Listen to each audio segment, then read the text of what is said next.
From strange stories of interdimensional travel to science experiments that led to convincing theories. All this and more will be featured in our list of top 10 signs of different dimensions found in history. And welcome to Taylor and I's first collab. First one, here we go. This is it. I feel good. Collab. Well, it's fine. Collaboration. It's gonna be a grand old time. So without further ado, let's get started. Kicking off the list at number 10, the Green-Skinned Children. The Green-Skinned Children is a legend for the village of Woolpit in Suffolk, England. Now the story goes that in the 12th century, these two children, a brother and a sister, suddenly appeared in this village. And as their name suggests, they had green skin. So obviously my first thought is aliens, for sure, right? Has to be. When the children were first found, they were acting all sketchy, they seemed nervous, and they were seemingly speaking gibberish. To be fair, they were discovered near a wolf pit, so that could explain the nerves, but also, they were green, so that's what we gotta talk about the most. After they were found, they were taken back to the home of Sir Richard de Callan, where he of course offered them food, water, and shelter, but they were all set. Yeah, they refused to eat. They were like, no thank you sir, trick nor treat, get out of here. The only thing they decided to eat over the next few days were green beans that they consumed straight out of the ground. Couple of green beans eating green beans, how cute. Now as the children lived with Richard over these years, he taught them how to speak, and once they had the English language down, they then told Richard that they're inhabitants of the land Saint Martin, who is regarded with peculiar veneration in the country which gave us birth. That sounds like some alien shit right there. I don't even know what that means. That's like a haiku. And that they only vaguely remembered what happened before they arrived, that sure didn't help. They were with their father hearing the St. Edmund bells chiming, and then all of a sudden they were just teleported to this field in England. Early reports of parallel universes colliding? I think so. Number 9, Schrodinger's cat.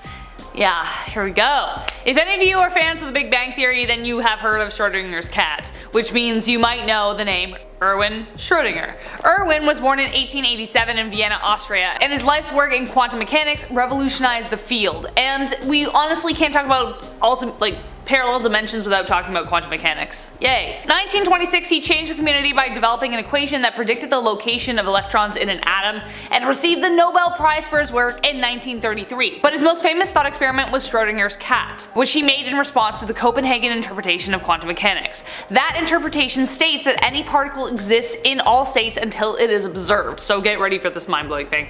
But Erwin countered this by describing quantum entanglement. So essentially, you put a cat in a hypothetical box. With the cat is a radioactive atom and a radiation detector that triggers the release of cyanide gas, killing the cat. The cat is blocked from interfering with either. If the detector senses any decay of the atom, it triggers the gas release. So, if the atom doesn't deteriorate, then the cat is fine. Where it gets complicated is quantum mechanics states that because the cat, the detector, and the atom are entangled, the atom rests in a superposition of both deteriorating and not. Without measurement being taken, both realities exist until you open the box. But because we as humans are also made of matter that obeys the laws of quantum mechanics, when we open the box, we experience both of these realities but in two separate worlds. Hence, multiple dimensions. Number 8, the Count of Saint Germain. This next one here, this is why you don't, slap the Lord. Here's some advice. The Count of Saint Germain. Records have it that this man was born in the late 1600s, but rumor has it this is really Cartaphilus, the man who slapped Jesus while he was on his way to crucifixion. So he was on his way to his end and he's like, get out of here. Subsequently, he was cursed with immortality to atone for this sin. Over his long life, he's picked up many tricks and talents, taking on many different identities in the process. He also popped up in history a few times, but he's always the same age. He's always around 45 years old. He was known by other famous people as well. These reports weren't just passerbyers, they were people like Casanova or Madame Pompadour. So many accounts say he was born around the 1600s to the Prince of Transylvania back in 1690. But one of the most popular myths was of course that this man was alive when Jesus was turning water into wine. This guy sounds like Loki in disguise here on Earth. I don't know, I'm getting suspicious. His skill in alchemy sure supports the theory. And that's where the immortal theory also comes into play. He was trying to create what's called projection powder, and by using the Philosopher's Stone, yep, Spelliarmus for you, he could create an immortality elixir. Nice. Welcome to Hogwarts. This stone will make you immortal. Don't slap Jesus, break a leg. Number 7, the Antarctica experiment. I've done so many parallel universe videos by now. Man, but I've basically given myself a crash course on quantum mechanics, though I'm nothing close to it, guys. Seriously. So bad at science. Anyways, the pursuit of multi-dimensional travel is ongoing, and we never know when we might crack it. And for one moment, One moment, scientists thought we did. For the Antarctic experiment, scientists set up ANITA, the Antarctic Impulsive Transient Antenna, aka a fancy hot air balloon for science. It was designed to study ultra-high energy by detecting radio pulses emitted by their interactions with the Antarctic ice sheet. They wanted it to get high enough to detect neutrino particles coming down from space, which it did, but then they picked up 2 signals of particles coming up from the Earth. This implied that they were going back in time since they were going the opposite way. Therefore, scientists hypothesized that these particles were a part of a parallel universe going backwards in time. This study fell under a whole bunch of scrutiny, and many scientists deny that this is a concrete evidence that it was just a fluke, but you know, it's still there and they're still waiting. We know parallel universes are a real thing. We're just waiting still. Number 6. Kasper Hauser. Another commute through dimensions means another young boy just appearing in a town. We love those, not stressful at all. May 26, 1828, the fine folks of Nuremberg, Germany found Kasper just walking aimlessly around town. He was in his teens and his clothes were all tattered up and he kept repeating the same line over and over, which is concerning. He kept repeating the fact that his father was a cavalry officer and that he hoped that he was okay. Okay, of course he was taken to the police after this to see what's going on. He wrote his name down as Kasper Hauser, and as he got older he was able to share more details on this strange origin. He was apparently held captive when he was really young in a cell from this unknown person, but they fed him and gave him water, even toys to help pass the time. So this is pretty concerning. What a terrible origin this is. Now obviously they were going to send this kid back on his merry way, so the schoolmaster, George Dahmer, he adopted him. At first this kid couldn't read or write really at all, but only after just a few weeks he was extraordinarily good at both. Everybody in the town was also shocked. This mysterious boy, just even more mysterious now. Was he just lying to seem like a smarty pants, or was this kid from another dimension and you just didn't realize it? Sound off in the comments below. Number 5, Jophar Vorin. I know there have been a couple points throughout history where humanity has thought that they've discovered everything on Earth and then like, whoa! Someone new shows up and it's a whole thing and it's kind of crazy and we have some really rough history with that stuff. I'm pretty confident though by now with Google Maps and astronauts in space that we know where all the countries are. In this dimension at least. Because then there are cases like Jophar Vorin. Vorin spoke some kind of strange version of Germanic language and claimed to be from a place called Sacria. He said that Sacria was part of an entirely different continent separated by a massive expanse of water, and it was vastly different. He said that they had a Christian-like religion but had many differences. He got lost during a storm and his ship was destroyed, but the thing was he looked on the map of the world and he couldn't find his home. Perhaps that's because his world exists in an entirely different dimension, but I guess we will never know until we visit it one day. Number 4, the man from Taured. You ever see your friend's fake ID and you're like, yeah, that's not gonna work, we're going home for sure. The man from Taured has us all beat. Okay, back in 1954, this sharp-dressed man arrived in Haneda Airport, Tokyo, Japan. What followed wasn't anything out of the ordinary though. He made his way through customs alongside other passengers that day, but when the questions began to roll in, his answers were pretty fishy. He says he was coming from Taured and that this was his 3rd time visiting Japan. He was this Caucasian dude with a beard who also sounded French, so already this was just a sight to see at customs. This country doesn't exist, obviously, so they pulled out a map and they're like, hey, point to where you're from, help us help you. Mr. French Beard Boy all of a sudden pointed to the border of France and Spain, saying that the country has been in existence for over 1,000 years. And they're looking at it like, no, it's not.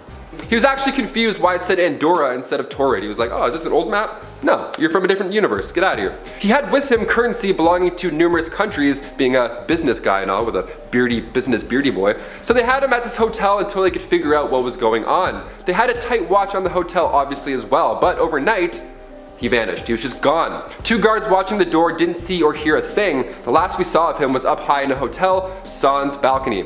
Sounds like he figured out a way back to his own dimension where he can comfortably return to his home of the non-existent Taured, where they watch hockey and have beards and drink beer, be French, you know. Number 3, Mandela Effects. If Mandela Effects aren't proof that parallel universes split every second of every day, then call me crazy.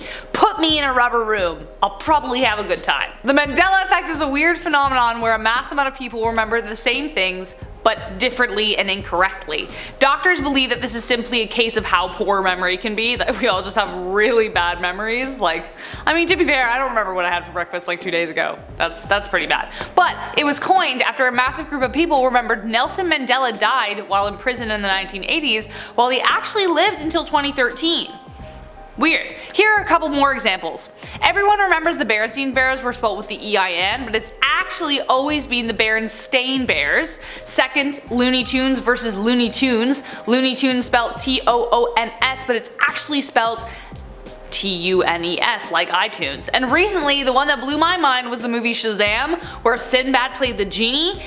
It doesn't exist! It doesn't exist! But there's pictures of him! Kazam does with Shaquille O'Neal, but I just don't understand. This bothers me so much. It is the one that plagues my mind. I wake up and it's the reason I have to drink coffee. Number 2. The Philadelphia Experiment. Perhaps one of the most unnerving urban legends of all has to be the 1943 Philadelphia Experiment. This World War II conspiracy theory takes place on the USS Eldridge, this destroyer-class ship, and they were conducting these experiments in order to gain power over naval warfare at the time. One of these experiments was to create this technology that makes the ship invisible on radar. That's an important note. On radar, it would be invisible. It's not the Wonder Woman jet, it doesn't just go blink and then they're gone. But when the generators were finally fired up, the hull apparently lit up with this green and blue light, and then the ship actually disappeared. It was gone. It was seen next at the naval shipyard in Virginia before the same thing happened again, then it appeared back in Philadelphia. This sounds intense as is, but when you hear about the crew that was on board at the time, it only gets worse.